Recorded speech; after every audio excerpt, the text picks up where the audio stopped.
Yo, what's up? I'm back with some new shit. Now let's try this shit. Oh shit, you son of a bitch! Kita nyo yan, Hadya! Ganyan ang mangyayari sa inyo kapag ginago nyo ako. Ito, pangpalaki ni Mario. Sa mga tabatchoy dyan, try nyo naman to minsan. Maggulay ka naman, bes. Oh, Hadya! Sa sobrang taba mo, iniisip pa lang kita, nangangawit na yung leeg ko. Oh,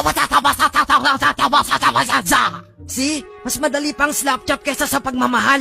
Eto, wala akong pakialam dito at wala rin akong pakialam sa inyo. Trabaho lang. Tapos, ilalagay mo siya dito. Dapat easy ka lang. Para kumakain ka ba ng mani? Itong maning to, akala mo sa pekpek, no? Madali lang hugasan to. Tingnan nyo, ha? 1, 2, boom! Bukoy ng inang yan! Diba?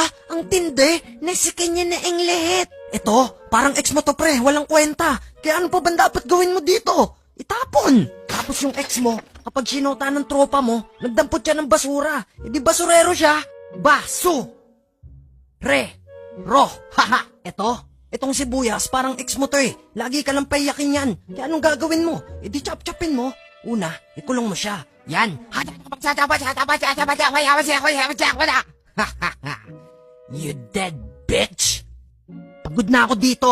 Bumili ka na nito! Natakot ako sa kanya, kaya napilitan na lang akong bumili.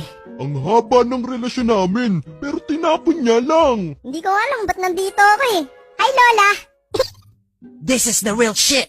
You can buy this shit for only $19.95.